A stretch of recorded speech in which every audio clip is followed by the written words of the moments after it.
A cold, leaden evening in Petersburg. The flickering street lamps cast their light on the damp cobblestones. Every corner of the city seems to hold echoes of a different sorrow, a different silence. Amidst this darkness walks a young man, Raskolnikov. His steps are neither quick nor confident. It's as if each step struggles against some invisible pain, pulling him backward. On his face, a familiar expression. Hurt pride, mixed with a helplessness he cannot even admit to himself. Once, he had grand dreams. He had believed, I can change the world. People, justice, the entire system. But life stole those dreams, one by one. Poverty, loneliness, failure. All quietly settling onto his soul. Yet beneath it all lies something deeper. A mind that cannot escape itself. A mind tormented by a thought that haunts his nights and steals his breath by day. Some people are extraordinary. They can break the rules for the sake of humanity. At first, this thought whispers. Then it becomes a shadow. Until it consumes him like a dark, creeping fog. And Raskolnikov, knowingly or unknowingly, begins walking toward his fate. This idea flickers in his mind like a small, fragile flame. But the fire grows. Grows. Until it becomes a raging inferno. On the day of the murder, as he climbs the narrow stairs, his eyes are hollow. His heart doesn't race. Strangely, it beats slowly. As if the long-awaited scene he had envisioned had finally arrived. What follows is the deepest pit of darkness. Raskolnikov raises the axe. And Alyona falls. In that instant, the cries of life seem to be sucked out of the room. But fate is merciless. The innocent sister, Lizaveta, enters. Her face a mixture of shock and fear. As if the innocence of the entire world suddenly appears in the room. And Raskolnikov delivers the blow that shatters his own theory. There is no turning back now. No word, no thought, no excuse can make him innocent again. What follows is the novel's most powerful aspect.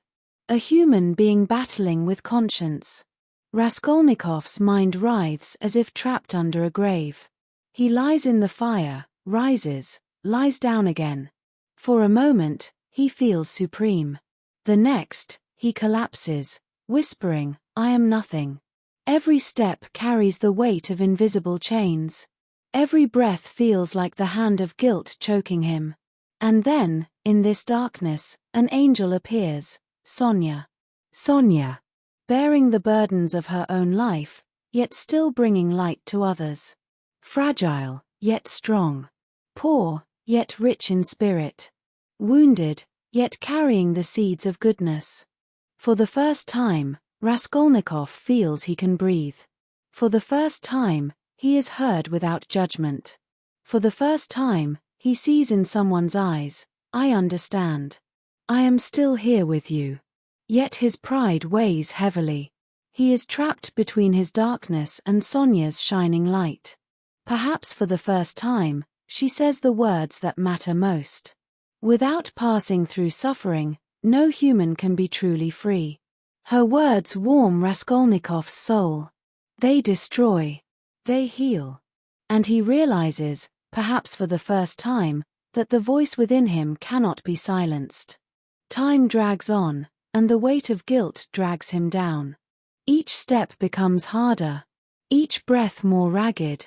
Each glance more meaningless. And finally, the day comes. Raskolnikov looks into Sonia's eyes and sees the depths of his own soul. In those eyes, there is no judgment. Only a quiet call, return to the truth. Return to yourself. He confesses and surrenders. Sent to Siberia. But this is not the end. It may well be his true beginning. The painful birth of a new self.